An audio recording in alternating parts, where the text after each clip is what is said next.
Hi, welcome to love talk kiss feel my love episode 89. రుద్రతో మాట్లాడుతూ విశిష్టని కూడా ఆఫీస్కి తీసుకెళ్ళమని చెబుతుంది శశికళ. అది జరగని పని అని ఆవేశంగా లేచింది వసుంధర. ఎందుకు జరగదు?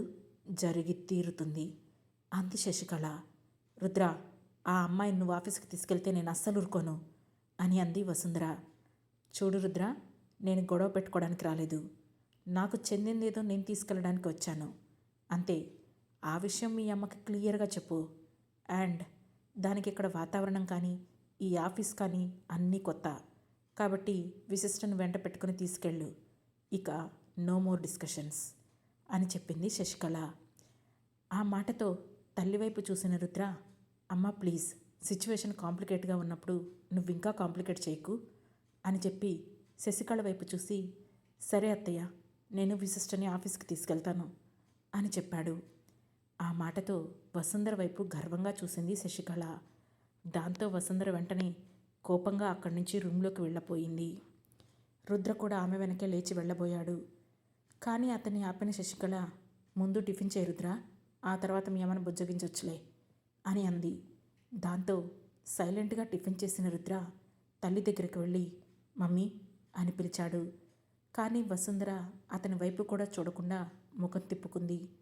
అప్పుడు రుద్ర, మమ్మీ చూడు, ప్రజెంట్ నేను చాలా డిస్టర్బ్గా ఉన్నాను. ఒక పక్క సహస్ర కనిపించడం లేదు. అదే టైంలో తాతయ్య కూడా చనిపోయారు. ఈ రెండు విషయాలను హ్యాండిల్ చేయడానికి నా బ్రెయిన్ డ్రైన్ అయిపోతుంది. ఇక ఇప్పుడు అత్త వాళ్ళతో వాదించాలనే ఇంట్రెస్ట్ అస్సలు నాకు లేదు. వాళ్ళకి నచ్చినట్లు 4 రోజులు ఉండనివ్వు, తర్వాత మాట్లాడదాం. అప్పటి వరకు సైలెంట్గా ఉండు అని తాను చెప్పాల్సింది చెప్పి అక్కడి నుంచి వెళ్ళిపోయాడు రుద్ర. కొడుకు పడుతున్న బాధను అర్థమవుతున్నా కూడా ఎన్నో సంవత్సరాల క్రితం తమని కాదని వెళ్ళిపోయిన శశికళ ఇప్పుడొచ్చి ఇంట్లో పెత్తనం చేస్తుంటే తట్టుకోలేకపోతుంది వసుంధర. కానీ ఈ టైంలో ఏమీ చేయలేని నిస్సహాయత కావడంతో ఆమె సైలెంట్గా ఉండిపోయింది. రుద్ర తల్లి గది నుంచి బయటికి వచ్చిన తర్వాత, విశిష్ట, మనం వెళ్దామా అని అడిగాడు. ఈరోజు కాదు బావా, నాకు కొంచెం ఆఫీస్ వర్క్ ఉంది, రేపటి నుంచి వస్తానులే అని చెప్పింది విశిష్ట. ఓకే, యువర్ విష్ అని చెప్పి వెళ్ళిపోయాడు రుద్ర. ఆ తర్వాత రోజులు గడిచిపోతున్నాయి. వీరేంద్ర సురభిల ఎంగేజ్మెంట్ రోజు రానే వచ్చింది. ఎంగేజ్మెంట్ గురించి అటు సహస్రకు కానీ ఇటు మాలతి వాళ్లకు కానీ చెప్పలేకపోయింది సురభి. ఇకపోతే 19 సంవత్సరాలకే మినిస్టర్ చంద్ర తన కూతురికి అంత హడావుడిగా ఎందుకు పెళ్లి చేస్తున్నాడు అనే న్యూస్ హాట్ టాపిక్గా మారింది. దాంతోపాటే వీరేంద్ర కూడా తన మనుషుల ద్వారా తన కూతురి కింద కట్నంగా తన రాజకీయ భవిష్యత్తుని కూడా అల్లుడికి రాసేయబోతున్నాడు అనే న్యూస్ను వైరల్ అయ్యేలా చేశాడు. అయినా ఆ న్యూస్తో తనకేమీ సంబంధం లేనట్లే సైలెంట్గా ఉన్నాడు చంద్ర. కేవలం అతని ఫోకస్ మొత్తం విరాజ్ మీదనే ఉంది. ఎంగేజ్మెంట్కి ఎంతోమంది రాజకీయ, సినీ, పారిశ్రామిక ప్రముఖులు వచ్చారు. తనకు ఇష్టం ఉన్నా లేకపోయినా వాళ్ళందరినీ ఇన్వైట్ చేయాలి కనుక ఫార్మాలిటీగా అందరికీ వెల్కమ్ చెప్పాడు చంద్ర. అలాగే మౌనిత పక్కన పీటలపై కూర్చొని వియ్యంకులతో తాంబూలాలు కూడా మార్చుకున్నారు. సురభి, వీరేంద్ర ఇద్దరి మధ్య వయసు తేడా చాలా ఉన్నప్పటికీ అదేమీ కనిపించకుండా అందంగా ఇద్దరూ రెడీ అయ్యారు. ఏ ఆటంకం లేకుండానే ఇద్దరికీ ఎంగేజ్మెంట్ చాలా గ్రాండ్గా జరిగిపోయింది. ఆ ఎంగేజ్మెంట్లోనే మరొక 20 రోజుల్లో పెళ్ళి అని అనౌన్స్మెంట్ కూడా చేసేసింది మౌనిత. పెళ్ళి ఆపడానికి తన దగ్గరున్న ఏకైక అస్త్రం విరాజ్. సో ఏమైనా ఉంటే పెళ్లిలో చూసుకుందాంలే అనుకొని కూల్గానే ఉన్నాడు చంద్ర. అయితే మరుసటి రోజే అతను ఊహించనిది జరిగింది. ఆ రోజు సురభి, వీరేంద్ర బెంగళూరు వెళ్ళగానే మౌనిత తన కొడుకుని ఉంచిన హాస్పిటల్కి వెళ్ళింది. అక్కడ డిశ్చార్జ్ ఫార్మాలిటీస్ అన్నీ కంప్లీట్ చేసుకుని విరాజ్ దగ్గరికి వెళ్ళింది మౌనిత. ఆమెను చూస్తూనే, హాయ్ మమ్మీ, నీ కొడుకుని చూడటానికి ఇన్ని రోజులు పట్టిందా అని అడిగాడు విరాజ్. హాయ్ నాన్న, సారీరా, ఇన్ని రోజులు కొంచెం బయట వర్క్స్తో బిజీగా ఉన్నా. ఇప్పుడు నిన్ను తీసుకెళ్ళడానికే వచ్చేసాను కదా, ఇక వెళదామా అని అడిగింది మౌనిత. ఎక్కడికి మమ్మీ, ఇంటికే కదా అని అడిగాడు విరాజ్. అదేంటి కొత్తగా అడుగుతున్నావు, ఇంటికి కాకుండా ఎక్కడికి వెళ్తావు అని అడిగింది మౌనిత. అదేం లేదులే మమ్మీ, జస్ట్ ఊరికే అడిగాను, వెళదాం పదా, నేను కూడా ఈ హాస్పిటల్లో ఎక్కువ రోజులు ఉండలేకపోతున్నాను అని అన్నాడు విరాజ్. సరే పద అని అతన్ని తీసుకొని బయలుదేరిన మౌనిత డైరెక్ట్గా ఎయిర్పోర్ట్లో కారాపి లోపలికి తీసుకెళ్ళింది. ఇదేంటి మమ్మీ, ఎయిర్పోర్ట్కి తీసుకొచ్చావు? మనం ఎక్కడికి వెళ్తున్నాం అని అయోమయంగా అడిగాడు విరాజ్. సిడ్నీ వెళ్తున్నాం విరాజ్, ఇకపై నువ్వు అక్కడే ఉండి చదువుకోబోతున్నావు అని సింపుల్గా చెప్పింది మౌనిత. ఆ మాటతో షాక్ అయిన విరాజ్, అదేంటి మమ్మీ, నేను ఇక్కడ బాగానే ఉన్నాను కదా, అసలైనా నేను సిడ్నీ వెళ్ళి అక్కడే ఉండాల్సిన అవసరం ఏంటి? అండ్ డాడీ నన్ను యూత్ లీడర్గా కూడా అనౌన్స్ చేస్తానని చెప్పారు. అలాంటిది ఇప్పుడు నేను వెళ్ళిపోతే నా పొలిటికల్ ఫ్యూచర్ ఎలా అని అడిగాడు విరాజ్. చూడు విరాజ్, నీ వెనుక కావలసినంత ప్రాపర్టీ ఉంది, అలాగే పొలిటీషియన్ పవర్ కూడా ఉంది. సో నువ్వు ముందు నీ స్టడీస్ కంప్లీట్ చేసుకొని వస్తే ఆ తర్వాత ఆటోమేటిక్గా నువ్వు పొలిటీషియన్గా ఎదగచ్చు. అంతేగాని ఇప్పుడు ఈ 19 సంవత్సరాల వయసుకే పాలిటిక్స్లో నువ్వు దిగడం నాకు ఇష్టం లేదు. ఆల్రెడీ నీకు సిడ్నీ యూనివర్సిటీలో సీట్ కూడా తీసుకున్నాను. జస్ట్ 3 years అక్కడ నీ స్టడీస్ కంప్లీట్ చేసుకో. ఆ తర్వాత ఎంఎస్ కూడా కంప్లీట్ చేస్తే చెయ్యి. ఆ తర్వాత ఇండియాకి వచ్చి అప్పుడు పాలిటిక్స్లో దిగు. ఇక అప్పుడు నేను నీకు అడ్డు చెప్పను అని అంది మౌనిత. బట్ మమ్మీ, ఇప్పటి నుంచి పాలిటిక్స్లో దిగితేనే కదా అప్పటికి నాకు ఫ్యూచర్ ఉండేది. సడన్గా ఫారెన్ నుంచి స్టడీస్ కంప్లీట్ చేసి దిగగానే పొలిటీషియన్ అవుతానంటే ఎవరు ఊరుకుంటారు అని అడిగాడు విరాజ్. చూడు విరాజ్, ముందు స్టడీస్ కంప్లీట్ చేయి. ఆ తర్వాత నీకు నిజంగా పాలిటిక్స్పై ఇంట్రెస్ట్ ఉంటే నువ్వే దారిని వెతుక్కుంటూ అందులో దిగిపోతావు. సో ఇప్పుడైతే వాటి గురించి థింక్ చేయకు. ఇప్పుడు నువ్వు సిడ్నీ వెళ్తున్నావు అంతే అని చెప్పింది మౌనిత. నో మమ్మీ, నాకు ఇష్టం లేదు. నాకు నచ్చిన పని చేసే రైట్ నాకుంది. మనం తిరిగింటికి వెళ్దాం పదా, నేను డాడీతో కలిసి పాలిటిక్స్లోకి వెళ్తాను అని సీరియస్గా అన్నాడు విరాజ్. ఆ మాటతో మౌనిత కోపంగా, లుక్ విరాజ్, మీ నాన్న వెనక ఓన్లీ మినిస్టర్ పదవి మాత్రమే ఉంది. అది కూడా నా పుట్టిల్లు పెట్టిన భిక్ష. ఇక మనకు ఉన్న ఆస్తులు మొత్తం కూడా నా పేరు మీదే ఉన్నాయి. అలా చూసినా ఆస్తిలో నుంచి రూపాయి కూడా తీసుకోకుండా మీరేం చేసినా నువ్వు మీ నాన్న పాలిటిక్స్లో ఏమీ చేయలేరు. సో నువ్వు ఖచ్చితంగా నా మాట వినాల్సిందే. మర్యాదగా ఇప్పుడు నువ్వు నాతో కలిసి సిడ్నీ వస్తున్నావు. అక్కడ నిన్ను కాలేజీలో జాయిన్ చేసి నేను కొద్ది రోజులుండి తిరిగి వస్తాను. ఆ తర్వాత కనీసం 3-4 సంవత్సరాలైనా సరే నువ్వు ఇండియా ముఖం చూడకుండా ఉంటేనే నీ మైండ్ సెట్ మారుతుంది. నువ్వు ఫామ్లోకి వస్తావు. ఆ తర్వాత నీకు ఇవ్వాల్సిన ఆస్తి నీకు ఇచ్చేస్తాను. నీ లైఫ్ నీ ఇష్టం అని బెదిరించినట్లే చెప్పింది మౌనిత. అంటే ఇప్పుడు నీ మాట వినకపోతే నాకు 1 రూపాయి కూడా ఇవ్వనని చెబుతున్నావా? Don't worry, no problem. అసలైన డాడీ చేతిలో మినిస్టర్ పదవి ఉంది. నీ రూపాయి నాకేం అవసరం లేదు అని పొగరుగా అన్నాడు విరాజ్. ఆ మాటతో సహనం నశించిన మౌనిత, ఏంటి, డాడీ చేతిలో పవర్ ఉందా? అసలు ఆయన మీ డాడీయే కాదంటే ఏమంటావు అని అడిగింది. ఆ మాటకు షాక్ అయిన విరాజ్ ఒక్కసారిగా నమ్మలేనట్లు 2 అడుగులు వెనక్కి వేసి అంతలోనే కోపంగా, మమ్మీ, ఏం మాట్లాడుతున్నావో అర్థమవుతుందా? నన్ను ఇక్కడి నుంచి దూరంగా పంపడానికి ఇంత పెద్ద అబద్ధం ఎందుకు చెబుతున్నావు అని కళ్ళెర్ర చేశాడు విరాజ్. నేను చెప్పేది అబద్ధం కాదు విరాజ్, ఇదే అసలైన నిజం. ఆ చంద్ర నీకు రక్తం పంచిన తండ్రి కాదు, కేవలం తండ్రి స్థానంలో ఉండి నిన్ను పెంచాడు. పైగా ఇప్పుడు అతను నిన్ను పాలిటిక్స్లోకి లాగుతుంది కూడా నీపై ప్రేమతో కాదు, కేవలం తన పదవి పోకుండా ఉండడానికి నిన్ను ఒక పావుగా వాడుకుంటున్నాడు. ఇప్పుడు చెప్పు, అతని చేతిలో పావుగా మారతావా, లేదంటే నాతో పాటు సిడ్నీ వచ్చి నేను చెప్పినట్లు విని మంచి ఫ్యూచర్ చూసుకుంటావా అని అడిగింది మౌనిత. ఆమె చెప్పిందంతా విన్న విరాజ్కి అంతా అయోమయంగా అనిపించింది. ఇన్ని రోజులు తన తండ్రిలా ప్రేమగా పెంచిన చంద్ర తన కన్న తండ్రి కాదని తన తల్లే స్వయంగా చెబుతుంటే దాన్ని ఎలా యాక్సెప్ట్ చేయాలో అతనికి తెలియడం లేదు. ఇంతలో ఫ్లైట్ రెడీగా ఉందని అనౌన్స్మెంట్ రావడంతో పద వెళ్దాం అంటూ విరాజ్ చెయ్యి పట్టుకొని ముందుకు వెళ్ళబోయింది మౌనిత. కానీ విరాజ్ వెంటనే ఆమె చెయ్యి విదిలించుకుంటూ, నో, ముందు నేను అడిగిన ప్రశ్నకు ఆన్సర్ చేయి మమ్మీ. ఈ చంద్రగారు నా పెంచిన తండ్రి అయితే మరి నా కన్న తండ్రి ఎవరు అని ప్రశ్నించాడు. చూడు విరాజ్, ఆ విషయాలన్నీ మాట్లాడే టైం ఇది కాదు. అసలు ఇప్పుడు కూడా ఈ నిజం నీకు చెప్పాలని నేను అనుకోలేదు. కానీ నువ్వు ఆ చంద్రని నమ్ముతూ నీ కన్న తల్లినైన నన్నే దూరం పెడుతూ నీ ఫ్యూచర్ను స్పాయిల్ చేసుకుంటున్నావు. అందుకే చెప్పాల్సి వచ్చింది. ఇక ఈ విషయం గురించి నువ్వు ఏ ప్రశ్నలు అడగొద్దు. టైం వచ్చినప్పుడు నీకు అన్ని విషయాలు తెలుస్తాయి. అలాగే నీకు తండ్రి స్థానంలో ఉన్న లోటు కూడా తెలియకుండా చూసుకునే బాధ్యత నాది. నీకు మీ మమ్మీ ఉంది నాన్న, నేనేం చేసినా నీ మంచికే. ఇక పద, ఫ్లైట్కి టైం అవుతుంది అని నచ్చ చెప్పడానికి ట్రై చేసింది మౌనిత. నో, నువ్వెన్ని చెప్పినా సరే నేను వినను. అసలు నా కన్న తండ్రి ఎవరు? ఈ చంద్రగారు నా పెంచిన తండ్రిగా ఎందుకున్నారు? నాకు తెలియాలి అని మొండిగా అన్నాడు విరాజ్. ఆ మాటకు అతని వైపు ఒక్క క్షణం సీరియస్గా చూసింది మౌనిత. అతను ఇప్పుడు ఏం చెప్పినా వినే సిచ్యుయేషన్లో లేడని అర్థం చేసుకుంది ఆమె.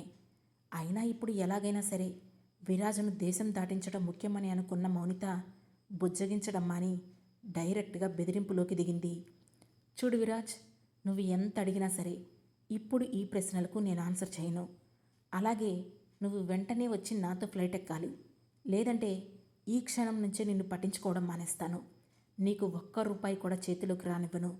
చదువు మధ్యలో ఆగిపోయి డబ్బు లేక నీ లైఫ్ స్టైల్ మార్చుకోలేక నువ్వు ఎంత ఇబ్బంది పడతావో నీకు ఈ పాటికే అర్థమై ఉంటుంది.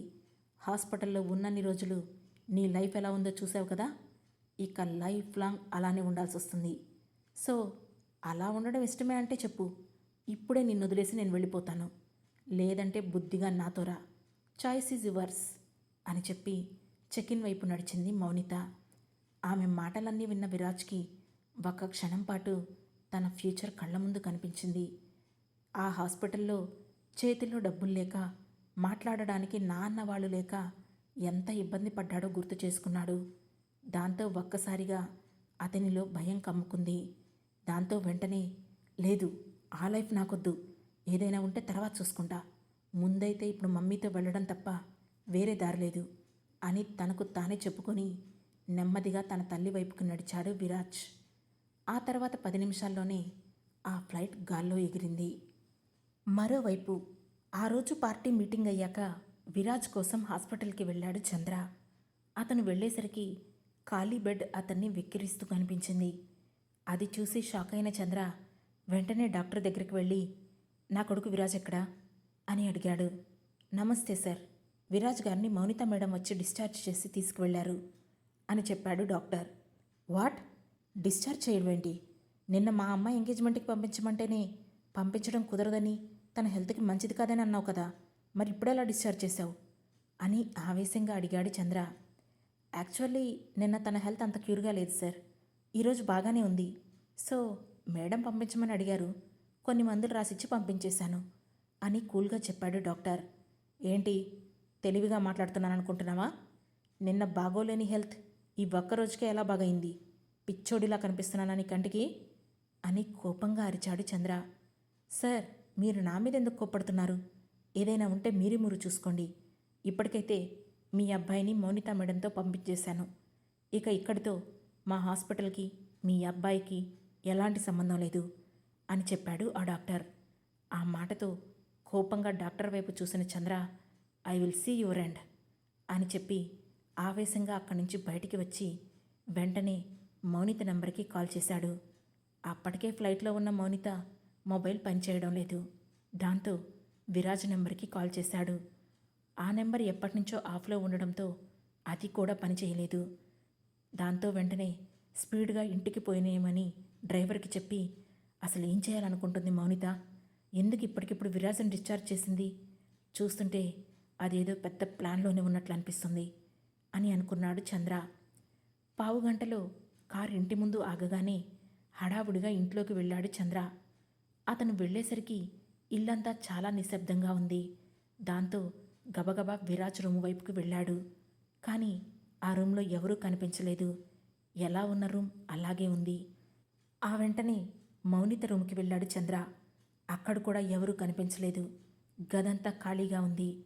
దాంతో అతను ఆలోచిస్తూ ఇంటికి రాకుండా ఎక్కడికి వెళ్ళినట్లు అని కాలుగాలిన పిల్లల అటూ ఇటూ తిరుగుతూ మధ్య మధ్యలో మౌనితకి ఫోన్ చేస్తూనే ఉన్నాడు చంద్ర. కానీ మౌనిత ఫోన్ నాట్ రీచబుల్ అని వచ్చింది. ఇంకా కాసేపటి తర్వాత అతను ఆగలేక సురభికి ఫోన్ చేశాడు. ఫోన్ లిఫ్ట్ చేసిన సురభి, హలో చెప్పండి డాడ్ అని అంది. మీ అమ్మ కానీ మీ తమ్ముడు కానీ నీ దగ్గరికి వచ్చారా అని అడిగాడు చంద్ర. లేదు డాడీ, రాలేదు. ఏ, ఎందుకు అడుగుతున్నారు అని అడిగింది సురభి. హాస్పిటల్లో విరాజ్ లేడు, మీ మమ్మీ డిశ్చార్జ్ చేసి తీసుకువెళ్ళిందని చెప్పాడు డాక్టర్. ఇంటికి వచ్చి చూస్తే వాళ్ళు ఇంట్లో లేరు. అక్కడికి ఏమైనా వచ్చారేమోనని కాల్ చేశాను అని అన్నాడు చంద్ర. ఏమో డాడ్, ఇక్కడికైతే రాలేదు. అని చెప్పింది సురభి. ఆమె అంత కూల్గా ఆన్సర్ చేస్తుంటే కోపం వచ్చిన చంద్ర, ఎక్కడికి వెళ్లారో నీకేమైనా తెలుసా? తెలిస్తే వెంటనే చెప్పు, లేదంటే నేను ఇక్కడ టెన్షన్తో చచ్చేలా ఉన్నాను అని ఆవేశంగా అన్నాడు. ఏమో డాడీ, వాళ్ళు ఎక్కడికి వెళ్ళారో నాకు తెలీదు. అయినా మీకెందుకు అంత టెన్షన్? వాళ్ళేమీ చిన్నపిల్లలు కాదు కదా, వచ్చేస్తారులేండి, మీరు కూల్గా ఉండండి అని చెప్పి ఫోన్ పెట్టేసింది సురభి. ఇది అసలు సురభి తత్వమే కాదు. తనంత కూల్గా మాట్లాడుతుందంటే విషయం తనకు తెలిసి కూడా నాకు చెప్పడం లేదు. నన్ను అందరూ కలిసి టెన్షన్ పెడుతున్నారు కదా, చెబుతాను మీ అందరి సంగతి అని కారాలు మిరియాలు నూరిన చంద్ర ఆ రాత్రంతా కంటి మీద నిద్ర లేకుండా విరాజ్ని మౌనిత ఎక్కడికి తీసుకువెళ్ళింది అని టెన్షన్ పడుతూనే ఉన్నాడు. మరోవైపు అనసూయ హెల్త్ చాలా వరకు క్యూర్ అయింది. నెమ్మదిగా మాట్లాడుతోంది. ఎవరో ఒకరి సహాయంతో హాస్పిటల్లో చిన్నగా లేచి అటు ఇటు నడుస్తోంది. మనిషి అంతకు ముందులాగే ఉంది, కానీ ఇంతకు ముందున్న తన బారు పొడవాటి జుట్టు మాత్రమే లేదు, అంతే తేడా. 2 రోజుల్లో డిశ్చార్జ్ చేస్తానని డాక్టర్ కూడా చెప్పారు. దాంతో సంతోషపడిన దేవా ఇప్పటికైనా రుద్రను పలకరించి అతనికి థ్యాంక్స్ చెప్పాలని అనుకొని స్వీట్స్ తీసుకొని రుద్ర ఆఫీస్కి వెళ్ళాడు. అక్కడ రిసెప్షన్లో సీఈఓ రుద్రగారిని కలవాలి అని చెప్పాడు దేవా. అపాయింట్మెంట్ ఉందా సార్ అని అడిగింది రిసెప్షనిస్ట్. లేదండి, కానీ ఆయనకు నేను బాగా తెలుసు. ఇదే బిల్డింగ్లో మేము రెస్టారెంట్ కూడా రన్ చేస్తున్నాం. మీరు ఒకసారి రుద్రగారికి కాల్ చేసి చెప్పండి అని రిక్వెస్ట్ చేశాడు దేవా. దాంతో రుద్రకి కాల్ చేసింది రిసెప్షనిస్ట్. అతను ఫోన్ లిఫ్ట్ చేయగానే, సార్, మీకోసం మన దగ్గర రెస్టారెంట్ రన్ చేసే దేవా అనే వ్యక్తి వచ్చారు, మిమ్మల్ని కలవాలంటున్నారు. అపాయింట్మెంట్ అయితే లేదు సార్ అని చెప్పింది. దాంతో ఈ దేవా నన్నెందుకు కలవాలనుకుంటున్నాడు అని అనుకున్న రుద్ర, సరే అతన్ని నా క్యాబిన్కి పంపించు అని చెప్పి ఫోన్ పెట్టేశాడు. దాంతో ఆఫీస్ బాయ్ని పిలిచి రుద్ర క్యాబిన్ దగ్గర దేవాను వదిలి రమ్మని చెప్పింది రిసెప్షనిస్ట్. ఆమె చెప్పినట్లే దేవాని రుద్ర క్యాబిన్ దగ్గర వదిలిపెట్టి వెళ్ళిపోయాడు ఆఫీస్ బాయ్. దాంతో పర్మిషన్ అడిగి రుద్ర క్యాబిన్లోకి వెళ్ళాడు దేవా. అప్పుడే ఏదో ప్రాజెక్ట్ గురించి డిస్కషన్ చేస్తున్నారు రుద్ర, రిషి. దేవాను చూడడంతోనే, రండి మిస్టర్ దేవా, మీ మిస్సెస్కి ఇప్పుడు ఎలా ఉంది అని స్మైల్తో పలకరించాడు రుద్ర. దాంతో రిషి కూడా అతను ఎవరా అన్నట్లు దేవా వైపు చూశాడు. మీ దయవల్ల తను చాలా బాగుంది సార్, మీ మేలు ఈ జన్మలో మర్చిపోలేను అంటూనే తన చేతిలో ఉన్న స్వీట్ ప్యాకెట్ను రుద్ర ముందు ఉంచాడు దేవా. చిన్న స్మైల్ ఇచ్చిన రుద్ర, ఇందులో నా దయ్యం లేదు, చిన్న హెల్ప్ చేశాను, కూర్చోండి అని చెప్పి తన ఎదురుగా ఉన్న రిషిని అతనికి పరిచయం చేస్తూ, ఇతను నా ఫ్రెండ్ రిషి అని అన్నాడు. ఆ తర్వాత రిషితో కూడా, రిషి తను మన ఆఫీసులో రెస్టారెంట్ రన్ చేస్తాడు, పేరు దేవా అని రిషికి కూడా పరిచయం చేశాడు రుద్ర. రిషి చిన్న స్మైల్ ఇచ్చాడు. ఆ తర్వాత రుద్ర, ఇంతకీ విషయం ఏంటి దేవా, మీరెందుకు ఇలా వచ్చారు అని డైరెక్ట్గా అడిగాడు రుద్ర. అదేం లేదు సార్, మీ తాతగారు ఈ మధ్య చనిపోయారట కదా, సారీ, అప్పుడు మిమ్మల్ని పలకరించడానికి కుదరలేదు, ఒకసారి పలకరించి వెళ్దామని వచ్చాను అని అన్నాడు Deva. It's okay, no more formalities and thank you అని చెప్పాడు రుద్ర. మరొక విషయం కూడా మీతో మాట్లాడాలి సార్ అని అన్నాడు దేవా. ఏంటది అని నుదురు చిట్లించి అడిగాడు రుద్ర. ఆ రోజు మీరు నేను ఇచ్చిన పేపర్స్ ఏవి తీసుకోలేదు, అన్నీ రిటర్న్ ఇచ్చేశారు.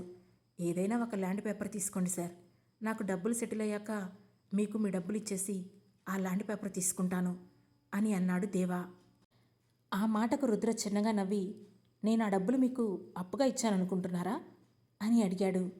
అవును సార్, మీరిప్పుడు ఫ్రీగా ఇచ్చానని చెప్పినా నేను వాటిని తీసుకోలేను, వాటిని ఖచ్చితంగా తిరిగి తీర్చాలని అనుకున్న తర్వాతనే వాటిని అప్పుగా తీసుకున్నాను అని అన్నాడు దేవా. అతని ఆత్మాభిమానానికి రిషికి ముచ్చటేసింది. అప్పుడు రుద్ర, నేను వాటిని మీకు అప్పుగా ఇవ్వలేదు దేవా, కానీ అవి ఇవ్వడానికి మాత్రం మరో కారణం కూడా ఉంది అని అన్నాడు రుద్ర. ఏంటి సార్ అది అని క్యూరియస్గా అడిగాడు దేవా. సహస్రపై నువ్వు పెంచుకున్న పగని వదిలేయమని చెప్పడానికే నీకు డబ్బిచ్చాను అని కూల్గా అన్నాడు రుద్ర. ఆ మాటతో కరెంట్ షాక్ కొట్టినట్లు చూశాడు దేవా. రిషి కూడా అంతే అయోమయంగా రుద్ర వైపు చూశాడు. దేవా ఆశ్చర్యాన్ని చూసిన రుద్ర మళ్ళీ మాట్లాడుతూ, ఎస్ మిస్టర్ దేవా, మీకు సహస్రం మీద కోపం పగ ఉన్నాయని నాకు తెలుసు, ఇన్ఫ్యాక్ట్ వాటికి రీజన్ కూడా తెలుసు అని చెప్పాడు రుద్ర. దాంతో దేవా తేరుకొని రుద్ర వైపు కొంచెం కోపంగా చూస్తూ, అంటే అన్నీ తెలిసే నా డబ్బు అవసరాన్ని వాడుకున్నారా సార్ అని ఉక్రోషంగా అడిగాడు దేవా. నో మిస్టర్ దేవా, నేను డబ్బుతో మిమ్మల్ని కొనాలని అనుకోలేదు. కానీ నాకు మీతో మాట్లాడే అవకాశం ఇవ్వడం కోసం ఈ అవకాశాన్ని వాడుకున్నాను అని అన్నాడు రుద్ర. ఆ మాటకు అర్థం కానట్లుగా చూశాడు దేవా.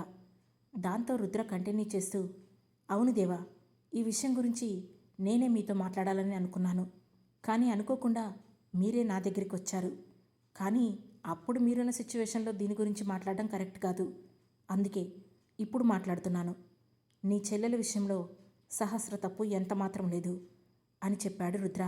ఆ మాట వినగానే ఒక్కసారిగా దేవా కళ్ళు ఎరిపెక్కాయి. అయినా తన కోపాన్ని కంట్రోల్ చేసుకుంటూ, తన తప్పు లేదంటే అర్థమేంటి సార్? మరైతే ఇందులో తప్పెవరిది అని పిడికిలి బిగించుకుంటూ సీరియస్గా అడిగాడు దేవా. నీ చెల్లెలు కావేరిది, సింపుల్గా చెప్పేశాడు రుద్ర. ఆ మాట వినగానే దేవా ఒక్కసారిగా లేచి ఆవేశంగా టేబుల్పై ముందుకు వంగి, ఇక ఆపండి సార్, ఇదే మాట మరొకరు అనుంటే ఈ మాట పూర్తయ్యేలోపే చంపేసేవాడిని అని ఆవేశంగా అన్నాడు. ఆ మాట వినగానే రిషి ఒక్కసారిగా లేచి, నీకెంత ధైర్యం ఉంటే నా ఫ్రెండ్తో ఇలా మాట్లాడతావు అని కోపంగా అంటూ దేవా షర్టు పట్టుకున్నాడు. దేవా, రుద్ర, రిషిల మధ్య ఇప్పుడు ఏం జరగబోతుందో తెలుసుకోవాలనుకుంటే వెంటనే మా లవ్ టాకీస్ ఛానల్ సబ్స్క్రైబ్ చేసుకొని ఫీల్ మై లవ్లోని నెక్స్ట్ ఎపిసోడ్ను వినండి. మా ఈ కథ మీకు నచ్చినట్లయితే లైక్ చేసి, షేర్ చేసి, కమెంట్ చేసి మమ్మల్ని సపోర్ట్ చేయండి. Thanks for watching.